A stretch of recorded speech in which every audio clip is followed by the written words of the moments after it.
Putin answering one of the questions, he said explicitly, everybody who's saying that Russia is not doing enough to help Iran, these people are provocateurs. And he was enraged when he said that, which means that, yes, for the moment they are helping Iran in legalistic diplomatic ways, but if there's need to help them militarily, it will happen. At the same time, the Russians they have to keep their eye on the ball here on their western border. So it's a very complex situation. As much as these forever wars are intertwined, for Russia, the absolute priority is here. It's not West Asia.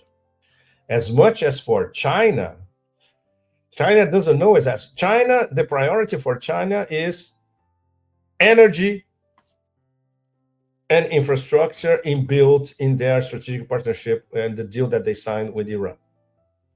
At the same time, they don't depend so much from Iranian energy because they have providers, suppliers all over the spectrum in Eurasia, including Russia. If China would be desperate to get some extra gas, Russia could provide it over land, in fact. So the Chinese, it's fascinating. I've been going through some of the Chinese think tank analysis. They have a fascinating metaphor, and they are concentrating on that. They're concentrating on defense. Do you know how they describe Iran? Typical Chinese metaphor. Iran has a very powerful spear, but a very weak shield. It's beautiful. Explains everything. Basically, the Chinese saying, guys, get plane loads of S-400s like yesterday. This is what they're saying. Or buy from us. But of course, proven is S-300s, S-400s, and the S-500s, Russia is not selling the S-500s. It's for internal consumption. But this could have been part of the package that was asked of Russia this afternoon here in Moscow. But the Chinese are not, the Chinese are just observing the game of Go. They started to identify in a very Chinese way that maybe Iran is starting to play a game of Go against both Israel and the US. Only the Chinese can come up with this kind of analysis, right? But they are worried about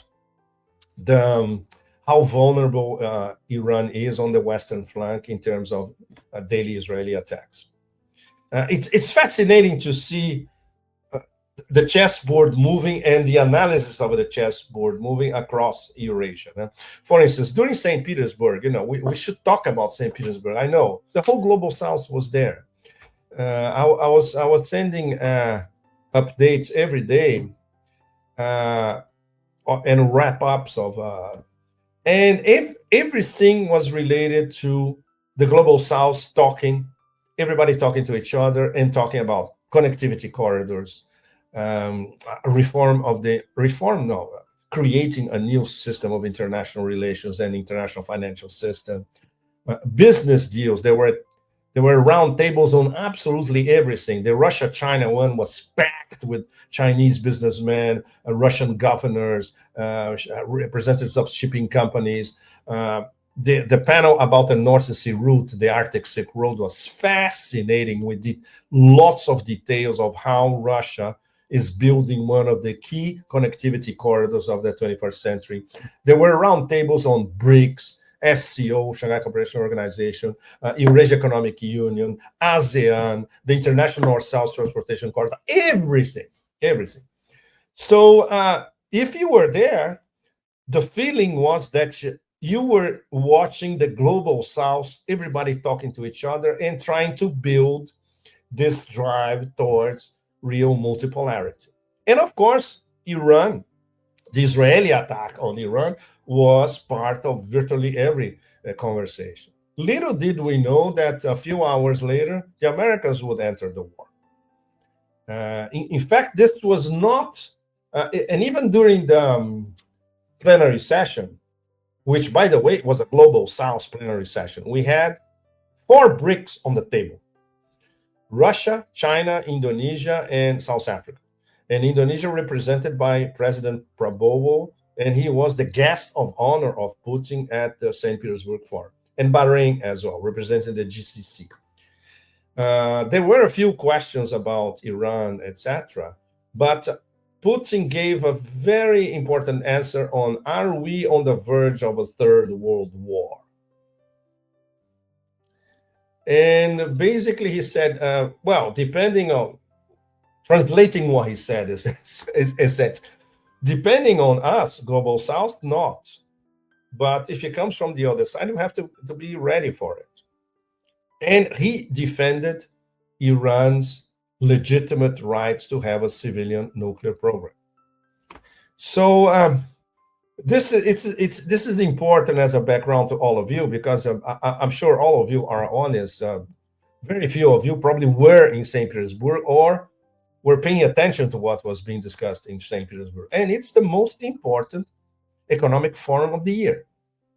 No competition. I heard this from, there were a few Americans over there, including American businessmen, and they were saying, this is much more important than Davos. And it is. Because Davos, there's no global south. Davos is the Atlanticist elites. St. Petersburg is the real global south. You have delegations from Africa everywhere. A sizable Indian delegation. The Pakistanis were there. People from Central Asia everywhere. Lots of African delegations. So it is the global south discussing everything towards this new world. And then a few hours later, the old regime intervenes, which is the desperation of the empire. Wag the dog. We don't know. We don't know which tail is. What is the tail? What is the dog? Whatever, you know. But it's the same thing as we know. In desperation, in its war against the global South and BRICS. So the U.S. was and is at war with everything that was being discussed in St. Petersburg, and is at war with BRICS, and is at war with the three top BRICS simultaneously: Iran, Russia, and China. And this war on Iran, which theoretically the circus ringmaster entered, and now he's trying to find a way out, is a war that the American elites behind, the Trump donors, the people who really run the show in the US, for them is absolutely essential. They need to break up Eurasia integration. That's why they need to break up BRICS, and that's why they need to break up the interaction between Iran, Russia, and China. So what if they have the son of the Shah back in Iran, and a weak Iran, as weak as Syria now, which fell on their laps? They can isolate the Belt and Road, New Silk Road corridors across Iran. Iran is the crossroads of all these connectivity corridors. They can be in the underbelly of Russia and start threatening Russia with another terrorist front in the underbelly of Russia. They can collapse the international north-south transportation corridor, which is Russia, Iran, and then India. So they can immobilize three BRICS in one go. So they won't let it go, Nima. This is just the beginning. This is a long war, and now we have a hot chapter. And this is just unfortunately for all of us, we are hostages of this dementia. This is just the beginning. It's probably their last big card. If we split Iran, Russia, and China, we may have a shot at prolonging our unilateral domination. If we fail, bye-bye empire. Yeah, well, as you were talking and you mentioned Syria, I was thinking about this retaliation, the symbolic retaliation by Iran on the airbase in Qatar. And it made me think about how this sends a message that Iran can hit U.S. assets, and in doing so is able to fight in what they've been saying, that they can fight a long war simultaneously against Israel and the United States. And Syria was, while it fell in 2024 of, I believe that was December, that took, what was that, 13 years? So we're talking about Iran now in a position where, as you said, China said they have a weak shield, but they have a very strong, what was it, spear space. But they have offensive capabilities that are very strong. Their defensive capabilities are weak, and that means this war could be very, very, very long. And it appears that Iran is very much looking at the strategy of defending themselves to the point where the costs are just too large for the empire. What's your assessment of this? I am not so sure that some of the top Chinese think tanks understand in detail how this war is against them already in Iran. They have an enormous problem understanding Shiites and understanding how the Islamic Republic of Iran system works, which is a very complex matter. I agree. The Chinese that understand that and that I could talk to, they are usually Huis, Chinese Muslims, very well educated, and they have been to Iran a few times. So they have practical experience of Iran, and they saw how the system works. The Chinese think tanks, there are, let's say, American-oriented, essentially, or Western-oriented. They have no idea about Iran. And what this partnership Iran-China really means. Some of them, for instance, and these are very well-prepared people, you read their papers, they are complaining that the Iranians are ungrateful to China. This level, it's absurd. So there is a lost in translation element, definitely, a miscommunication problem. Russia sees this clearly here, and some of the best minds were in St. Petersburg, and they completely understand that these wars are completely intertwined, and they are forever wars. The proxy war in Ukraine and the proxy war against Russia, and especially against China, with the US using Israel against Iran, which is a war against Iran, using Israel, and long-term, a war against China to break up Chinese channels of communication with West Asia. So this is a serious problem. Ideally, okay, this is I'm daydreaming a little bit.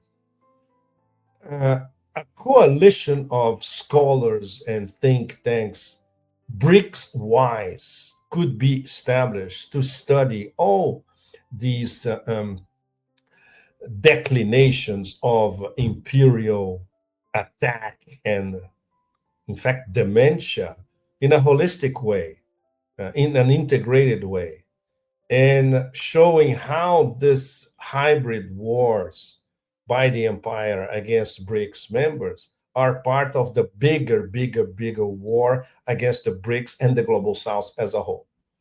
Because the empire they need more territory, they badly need more natural resources and energy, wherever that is. In the case of the Middle East, obviously oil and gas, so they can control everything and perpetuate the unilateral domination that they enjoyed for decades since 1945.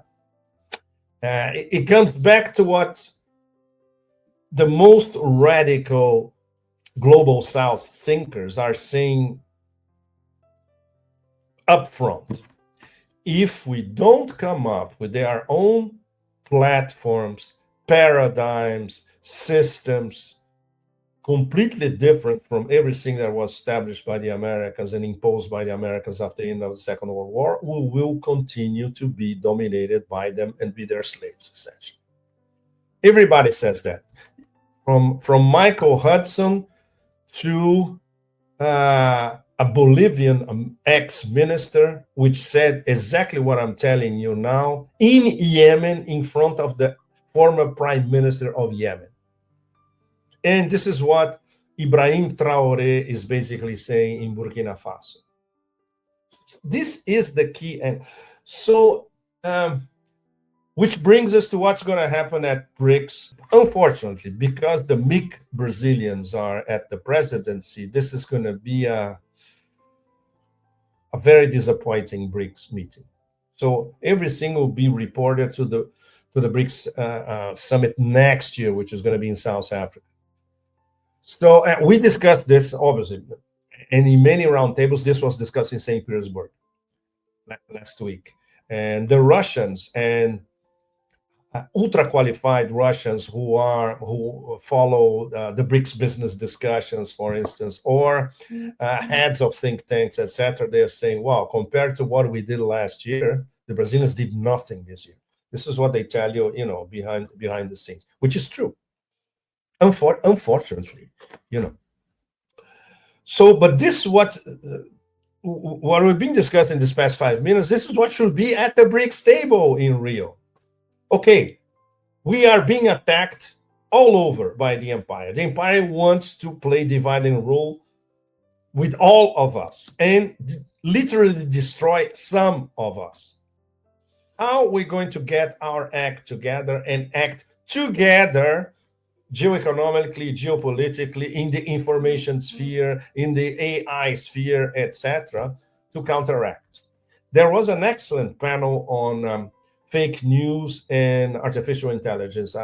This was the panel I was in. I had the pleasure to be in with Maria Zakharova and former Austrian Foreign Minister Karin Neissel. Karin, now she's heading a think tank in St. Petersburg. And we were discussing how, for instance, how Brussels, how the European Commission is a fake news factory, how the former administration of that cadaver in the White House was a fake news factory. How the Trump administration now is a fake news factory. So how do you, and of course, how big tech, and now that we have Palantir integrated inside the federal government in the United States, they will be a monster fake news factory as well. Ultra sophisticated, totally digitalized, controlling everything, controlling all the narratives. So all of us in the global south, this is what we're fighting for. It's not a joke. It's extremely serious. So if we don't have an integrated effort, it will be very easy for the empire to pick one by one and smash them all, which is what they believe they could do with Iran. But they chose the wrong adversary this time. The good old saying applies. Iran is not Iraq. Iran is not Libya. Iran is not Syria. Iran is not Afghanistan. Now you're going to see, this is the real deal. This is an ancient civilization cum regional power. It's not a joke. With 90 million people. Try telling this to that stupid Marco Rubio who doesn't know how many people live in Iran. To the end here, I wanted to put up exactly as you said. You said, this is a war on BRICS. Iran is a major player in BRICS. And you have Donald Trump himself just absolutely exposing how this is the agenda here. It's not politically correct to use the term regime change, but if the current Iranian regime is unable to make Iran great again, why wouldn't there be regime change? This is straight from the horse's mouth. Regime change. He gave the game away. Yes, he gave the game away because of that ego the size of Neptune. He had to give it away. No? Yeah, it's part of the person. Yeah. And then just I definitely want your analysis after this, because it's, as you said, not only is this a war on BRICS and that the regime change is the modus operandi, but you also have panic. There is real concern about what could happen should this conflict move to a conclusion that is quite logical, which is the global economy being heavily affected by something like even a partial shutdown of the Strait of Hormuz, which the Trump administration is saying, everyone keep oil prices down. I'm watching. You're playing right into the hands of the enemy. Don't do it. This sounds like panic and childish panic. This it's like a 5-year-old is writing these posts. Wow, it's the lowest common denominator on anything. There's not 1 inch of analysis of reflection about what's going on. Nothing. And he's ordering everybody to do. Oh, you have to do what I want, otherwise I'm going to throw a fit. It's beyond ridiculous. The only good thing about this stupid post is that he gave the game away. Yes, it's a regime change war, no question. Main headline: this is a regime change war.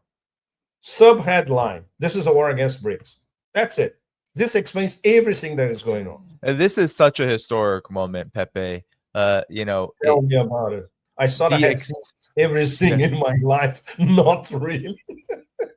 The acceleration of this, though, is quite striking. Maybe talk about what are the things that you're thinking about in terms of what to watch out for. We know Iran is going to continue its operation, True Promise, 20 plus.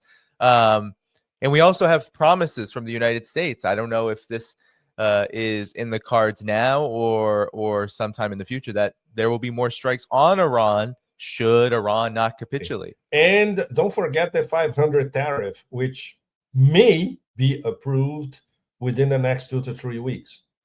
And we should all pay very close attention to the Trump administration reaction to the BRICS summit.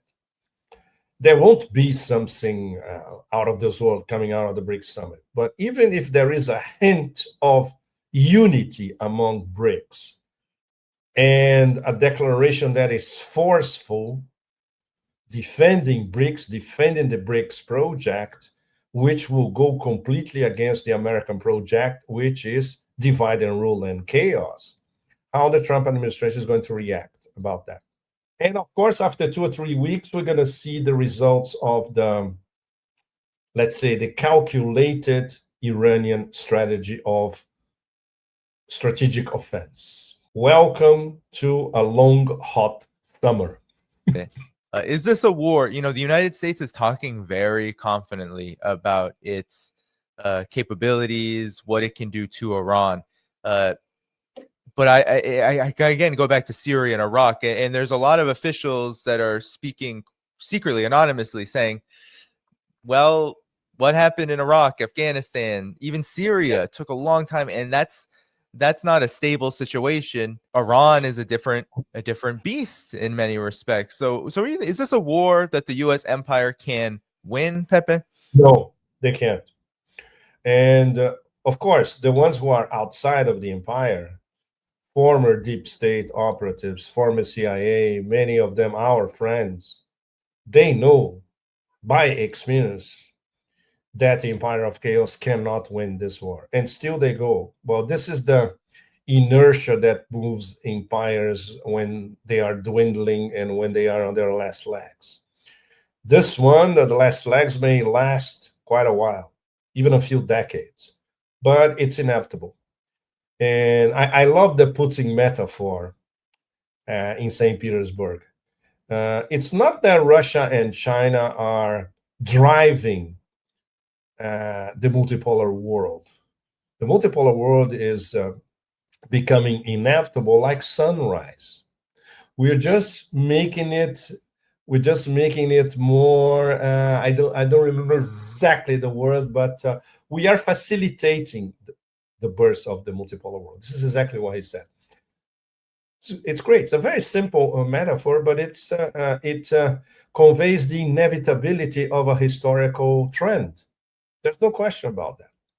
Try to explain that, Danny, to the American elites, the people running the show behind everything, including the circus ringmaster.